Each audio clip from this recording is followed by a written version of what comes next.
मित्रों, स्वागत है आपका हमारे YouTube चैनल एस महावचन पे। आज हम बात करते हैं कौन थी द्रौपदी, वह क्यों पीना चाहती थी पांडवों का रक्त। आइए जानते हैं ये रहस्य कथा। इस संबंध में महाभारत के आदि पर्व में एक कथा मिलती है।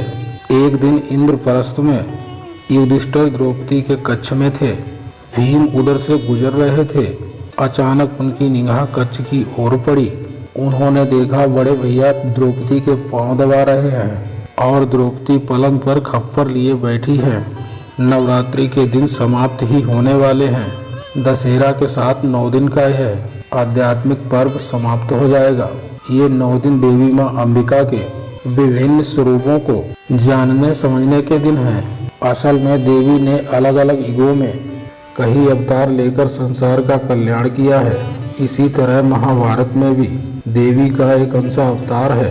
यह वही स्त्री हैं जो महाभारत में बहुत महत्वपूर्ण पात्र हैं। इनका नाम द्रौपदी है और असल में ये देवी काली, जो कि दुर्गा जी की ही एक शक्ति है, इनका ही अंश अवतार है।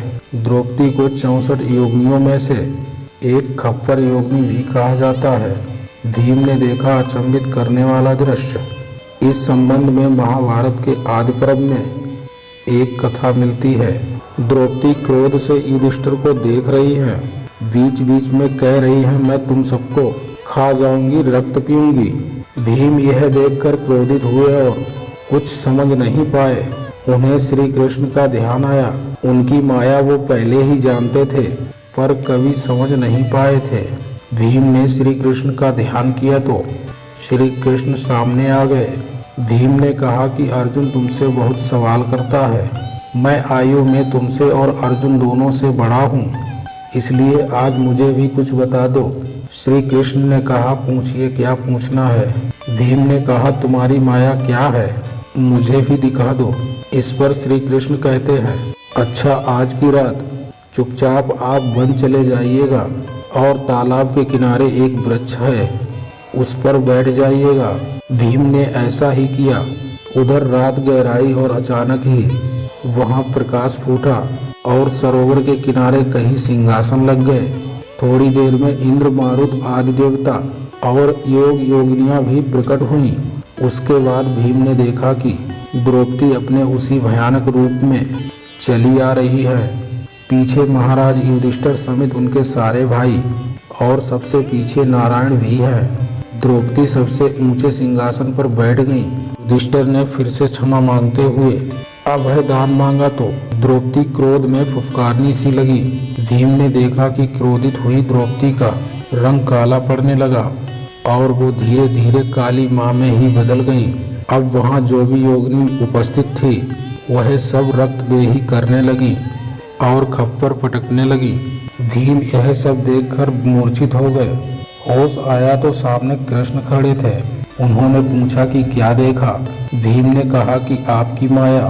श्री कृष्ण ने कहा, कोई उपाय है। भीम ने कहा, आप बताइए। श्री कृष्ण ने कहा, आज दोपहर जब द्रौपदी भोजन परोसे तो खाना मत, छूना मत, और जब पूछे कि क्या चाहिए तो कहना एक वचन भोजन परोसते हुए द्रौपदी मना नहीं कर सकेगी।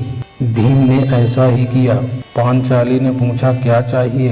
भीम ने तपाक से कहा, हम पांचों को अभय। द्रौपदी ने अभी ये सुना ही था कि श्री कृष्ण आ गए और बोल पड़े कि छठे प्राण मेरे भी छोड़ दो।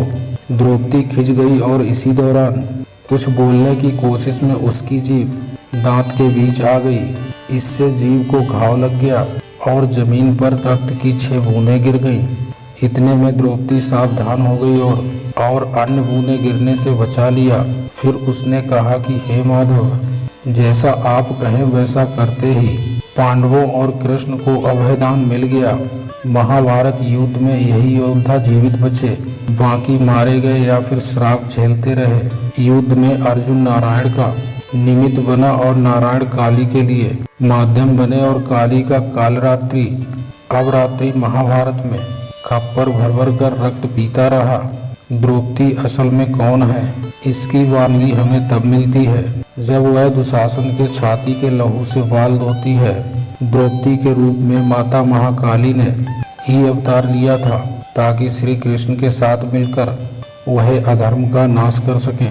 मित्रों, मैं आशा करता हूँ आपको ये वीडियो पसंद आई होगी। अगर पसंद आई हो तो चैनल को सब्सक्राइब जरूर कर लें और घंटे को दबाकर ऑल पर सिलेक्ट कर लें, ताकि ऐसी पौराणिक नोटिफिकेशन आप तक पहुंचती रहे।